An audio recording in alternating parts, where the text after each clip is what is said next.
जनपद आसनसोल से जुड़े हुए सभी पवित्र शक्तिपीठों, माता कल्याणेश्वरी मंदिर, मुक्ताई चंडी मंदिर, घाघर बुढ़ी मां के श्री चरणों में नमन करते हुए आप सभी इस विधानसभा क्षेत्र से जुड़े हुए बहनों और भाइयों का मैं अभिनंदन करता हूं, स्वागत करता हूं।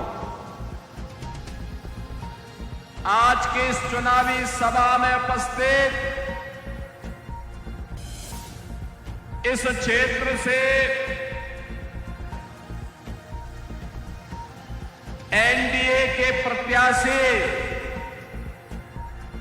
भारतीय जनता पार्टी के जुझारू नेता श्री अरिजीत राय जी,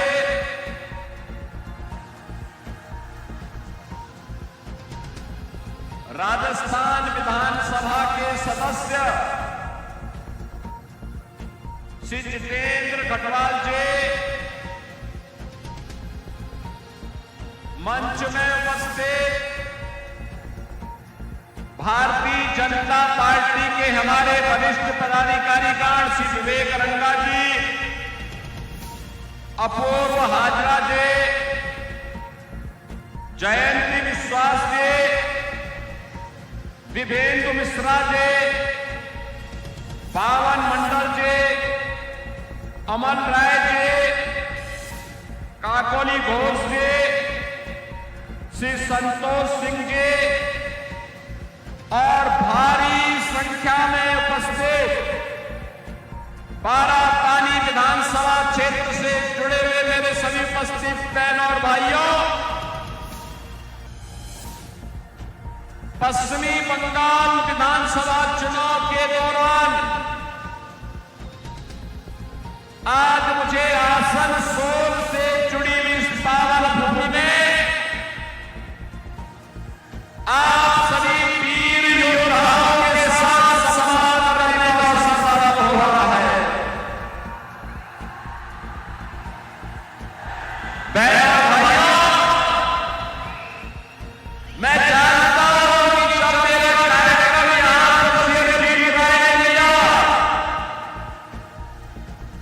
तो टीएमसी के गुंडे आप लोगों को परेशान करने लग गए और सवाल होने पाए। इसके लिए उन्होंने भाजपा का झंडा उठाने का प्रयास किया, लेकिन आप चिंता मत करिए, अरिजीत राय को जिताइए, टीएमसी का अभ्यास से हम सुपड़ा साफ करवाएंगे।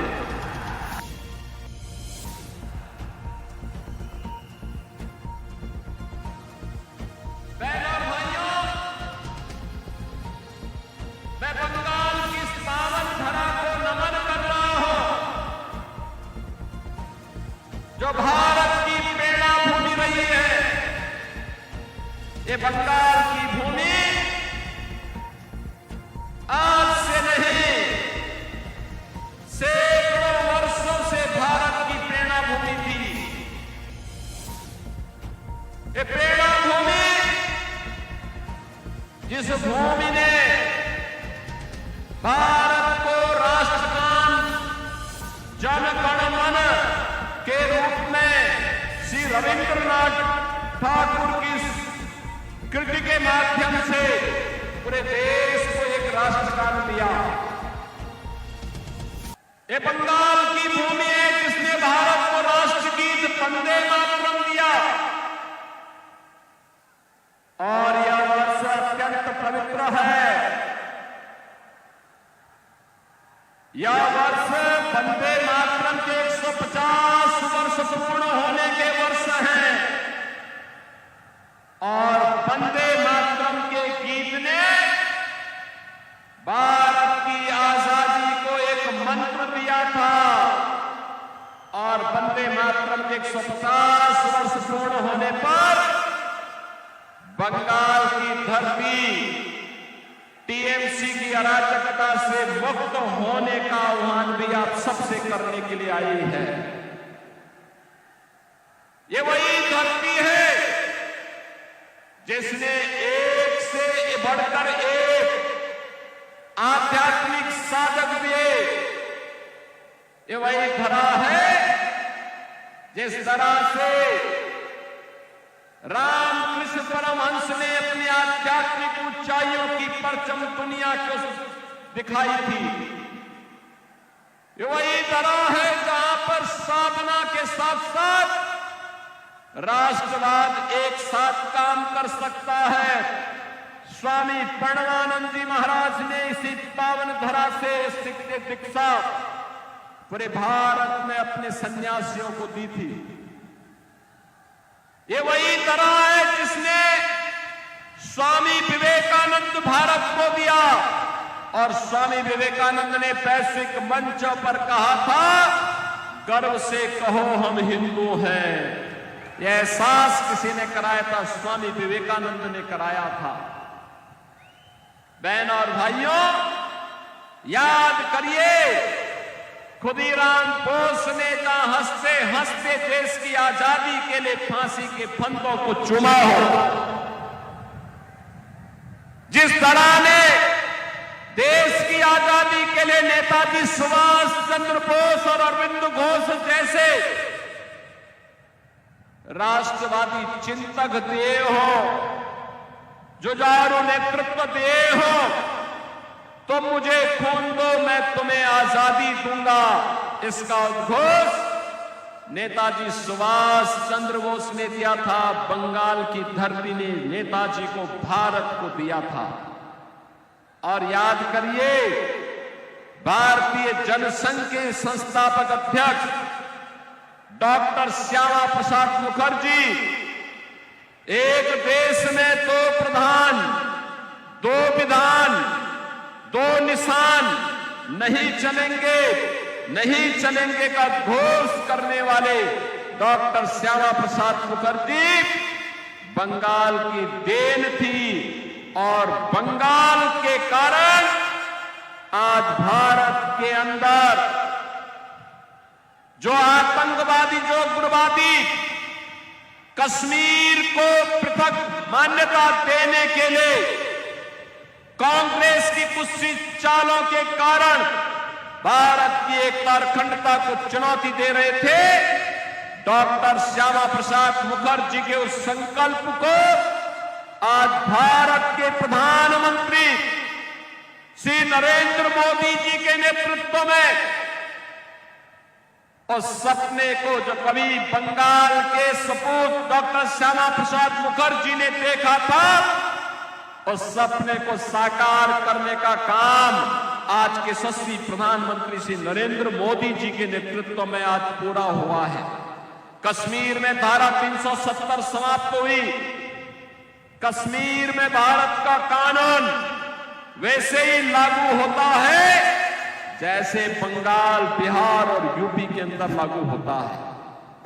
बहन और भाइयों, मैं तो आप सबसे इस बात की अपील करने के लिए आया हूं कि जो लोग पिछले 15 वर्षों से बंगाल को पहचान के संकट के दौर से गुजार दिए हो,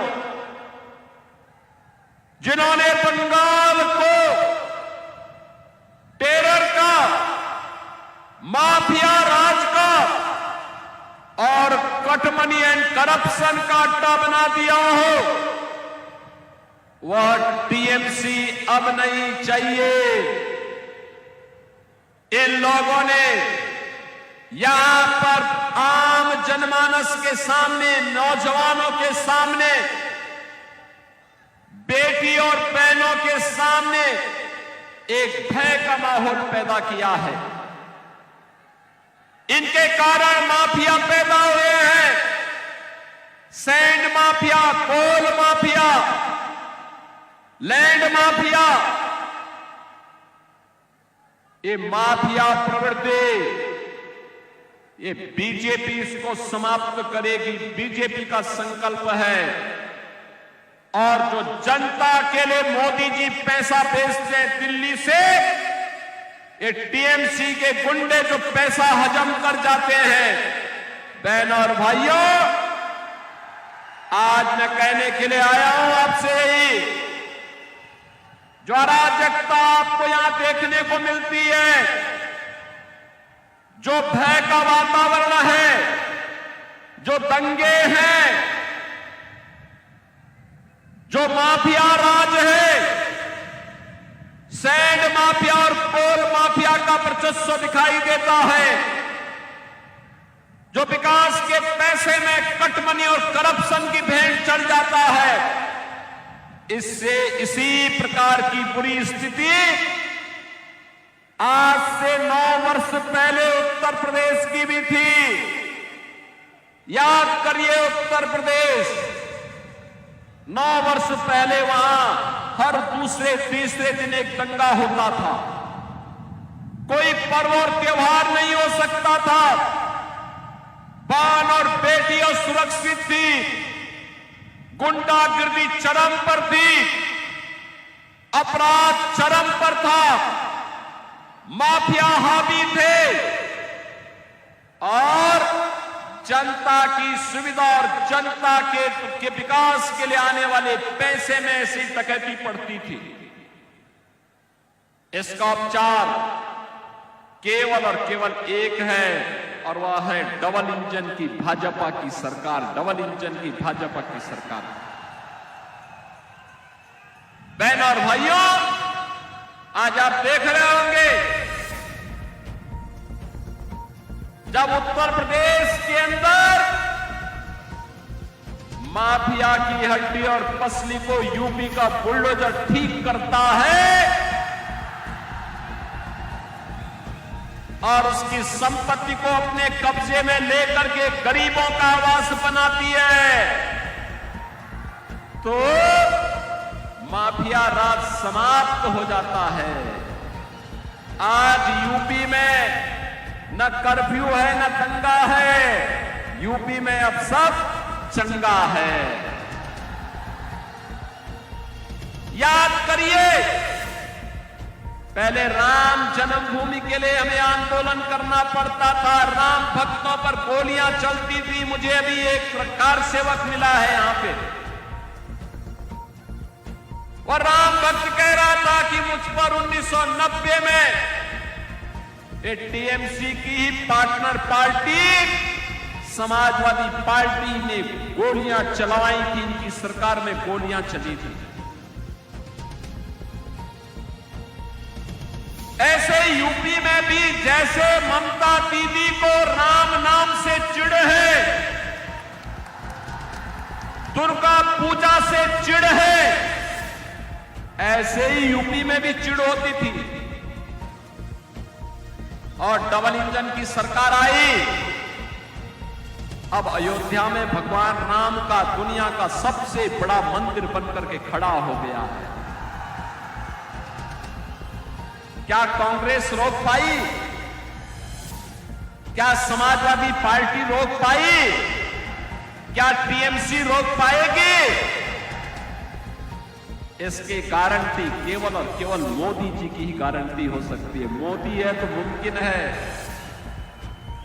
ये गारंटी केवल बीजेपी दे सकती है कि दंगा नहीं होगा, कर्फ्यू नहीं लगेगा, लेकिन गौ माता को कटने नहीं देंगे और हिंदुओं को बंटने नहीं देंगे। मैं तो आपसे कहने के लिए आया हूं, ये बंगाल कभी भारत की कल्चरल कैपिटल के रूप में पूरे देश को दिशा देती थी। पहले कांग्रेस ने, फिर कम्युनिस्टों ने, और 15 वर्षों से टीएमसी ने पहचान का संकट खड़ा किया है। अब एक कल्चरल कैपिटल नहीं, अब तो इन्होंने इसको क्राइम कैपिटल बना करके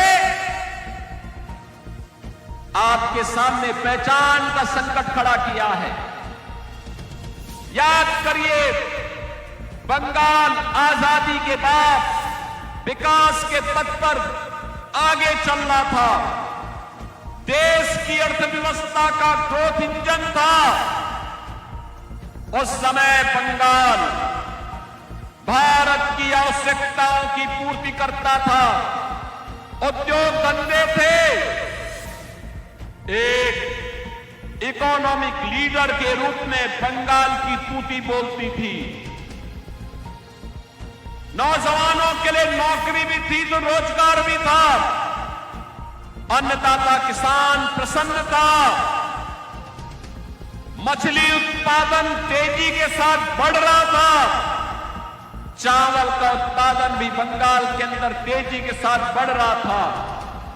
लेकिन पहले कांग्रेस ने, फिर वामपंथ ने और 15 वर्षों में टीएमसी ने इसको भ्रष्टाचार का, भय का, अराजकता का एक केंद्र बना करके आज चावल का उत्पादन घट रहा है। मछली उत्पादन का काम कम हुआ है। यहां के संसाधनों पर माफिया हावी हो रहे हैं।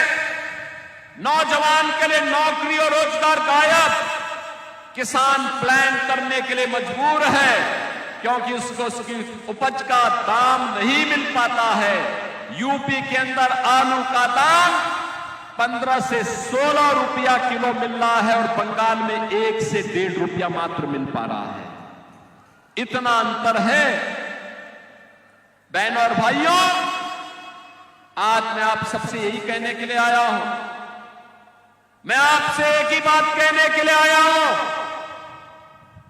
आप चिंता मत करिए।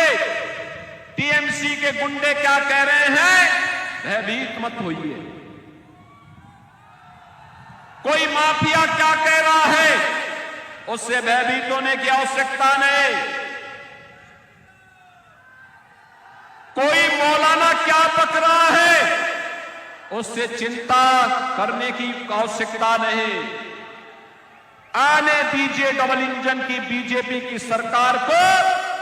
ये सभी आपकी चाटुकारिता करते हुए दिखाई देंगे। आपके लिए बंगाल की सड़कों पर झाड़ू लगाते हुए दिखाई देंगे ये सभी लोग। और इसलिए चिंता करने की आवश्यकता नहीं। देखो ना, यूपी में कितना परिवर्तन हो गया। वहां किसी सड़क पे कोई नमाज नहीं पढ़ सकता, नहीं पढ़ सकता।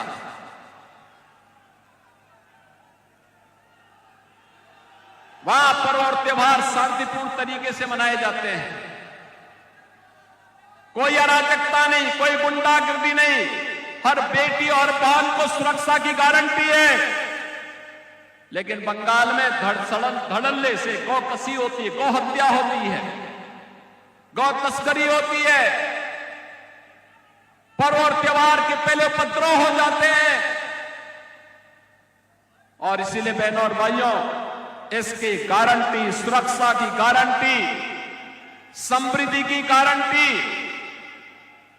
आने वाले उज्जवल भविष्य की गारंटी केवल और केवल बीजेपी है। और आपके पास तो बीजेपी ने अरिजीत राय जैसा जुझारू कार्यकर्ता दिया है आपके लिए, आपका नेता बनने के लिए, जनप्रतिनिधि बनने के लिए।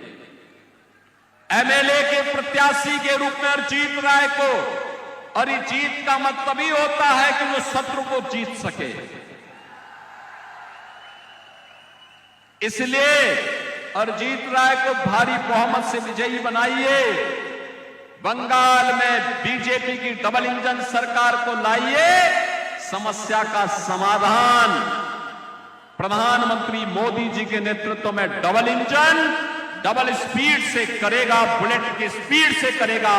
इस विश्वास के साथ आप सबका मैं आह्वान करता हूं। अरिजीत राय को भारी बहुमत से विजयी बना के भेजेंगे ना?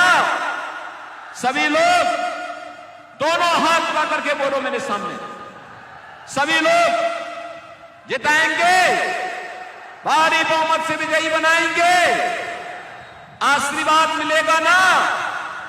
ये पीछे में जो लोग खड़े हैं, दीवार के ऊपर जो खड़े हैं, सबका ये हेलीपैड के अगल बगल जितने लोग खड़े हैं और जीत राय को विजयी बना के भेजेंगे, दोनों हाथ पा करके मेरे साथ बोलेंगे भारत माता की, भारत माता की, भारत माता की, वंदे वंदे वंदे, जय श्री राम, जय जय श्री राम।